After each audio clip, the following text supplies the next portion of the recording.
OK, il y a du monde qui me demande, tu sais, c'est beau tout ça, là, ta belle vie de van depuis 2 ans, mais il y a sûrement plein de désavantages puis d'inconvénients, puis on veut les avoir, on veut la réalité. Fait que je te fais une vidéo sur les choses un peu moins belles de ma vie en nomade, boondocking comme ça avec mon VR. Je pense que le premier point, c'est la logistique. J'espère que si tu veux faire un mode de vie de nomade, t'es un maître de la logistique et de l'organisation. Ah, pourquoi? Ben, je sais pas où tu vas voyager, mais dans mon cas, j'ai fait l'ensemble du Canada, des États-Unis, puis là, je suis au Mexique. Donc, chaque province va avoir des lois différentes quand tu vas voyager. On va passer des douanes, donc il faut lire, il faut se documenter, parce que moi, je fais des erreurs, puis ça va t'arriver probablement toi aussi.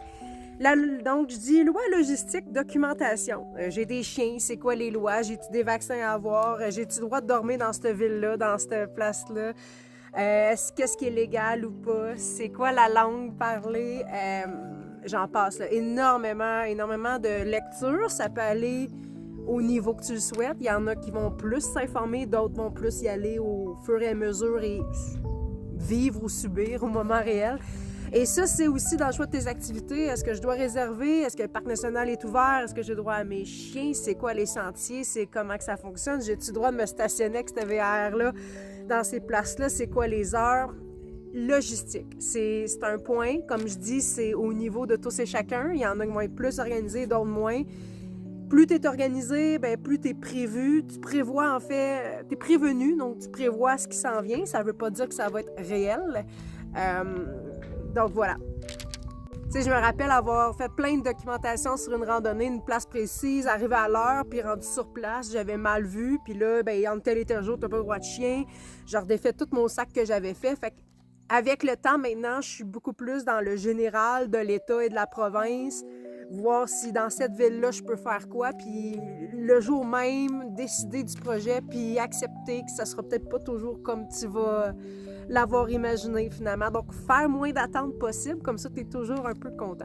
Donc, premier point, logistique et connaissance. Il faut être très curieux pour pouvoir faire la vie de van parce qu'il faut se poser des questions. Quand je dis la vie de van, c'est la vie de nomade comme ça, OK? Dans le point de logistique, je t'ajoute aussi les ressources. Ce char-là, comme d'autres, ben, on a besoin d'eau. Lui, j'ai besoin de propane, j'ai besoin de gaz, j'ai besoin de dump station. Chaque province, chaque lieu, chaque ville va avoir des périodes où est-ce que l'eau est ouverte ou pas, va avoir des manières de procéder différemment.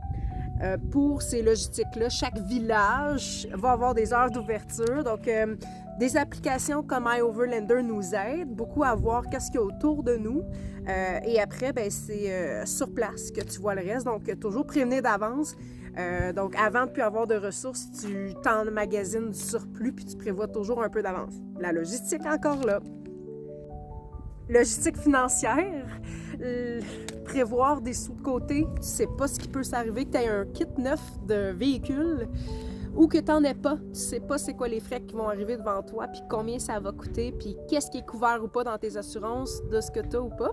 Donc, la logistique financière, budgéter, planifier d'avance est un point aussi à savoir. Je pense que dans notre vie, on budgète déjà. Donc, le fait de faire de la vente n'est pas censé être une nouvelle tâche logistique. Juste qu'elle va être un petit peu plus, peut-être minutieuse. Après, chacun a sa réalité financière. Mais pour ma part, je calcule tous mes frais pour pouvoir budgéter et y arriver, puis pas avoir de mauvaises surprises. Donc, un petit plus que ça, j'aurais pas si je vivais dans mon appartement comme dans le passé. La logistique des dodos. Encore là, tu peux prendre un Overlander pour savoir où camper. Moi, je fais du boondocking. Je ne vais pas dans les campings. Le boondocking, c'est de l'autonomie. Donc, comme tu peux voir en ce moment, je suis en pleine nature, dans un petit village, et c'est l'application iOverlander qui m'a montré d'aller ici. Fait que ça veut dire que faut que je me renseigne sur si c'est légal, c'est quoi le nombre de jours autorisé, s'il y a des frais.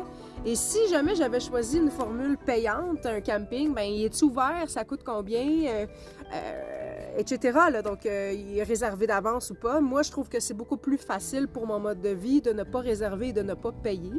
En même temps, j'ai des super beaux sites, puis toute seule ici en ce moment. Donc, j'aime bien ça, mais il faut aussi une logistique sur le reste. Moi, je travaille à temps plein, donc il faut Internet, il faut d'autres choses. Donc, j'ai une antenne satellite pour me permettre de contrer ça. Donc, la logistique d'auto peut être pour plusieurs un gros enjeu. On ne sait jamais vraiment où qu'on va dormir. Moi, je reste sur place toute la semaine, dans le sens la même ville ou même le même village. Donc, un petit peu plus facile pour moi de trouver des repères pour l'épicerie ou les dodos. Mais c'est une réalité. À chaque nuit, on ne sait pas nécessairement où est-ce qu'on va être la veille et si on a le droit. Donc, il faut accepter que ça peut être un petit casse-tête, bien qu'avec le temps, on développe des réflexes et puis on s'organise un petit peu mieux, on sait un peu plus qu'est-ce qui va être autorisé, puis peut-être tu vas repasser dans le même état, puis tu vas savoir les places qui sont peut-être permis ou pas. Donc, mais ça, c'est une autre chose qu'il faut savoir, qui va arriver à tous les jours, c'est la logistique dodo.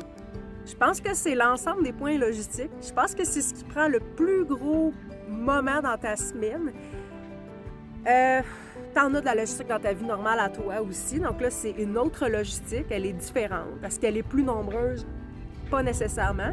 Moi, ça fait partie de mon quotidien, puis c'est pas un fardeau d'avoir ça, parce que je le fais comme je le veux, ma logistique, dans le sens que je voyage quand je veux, où je veux. Donc, c'est quand même des choix que j'ai faits. Donc, quand arrive le temps de la tâche de la logistique, bien, je l'accepte. Donc, voici le premier inconvénient ou note à savoir quand tu fais de la vie nomade, comme je fais en tout cas, de mon côté.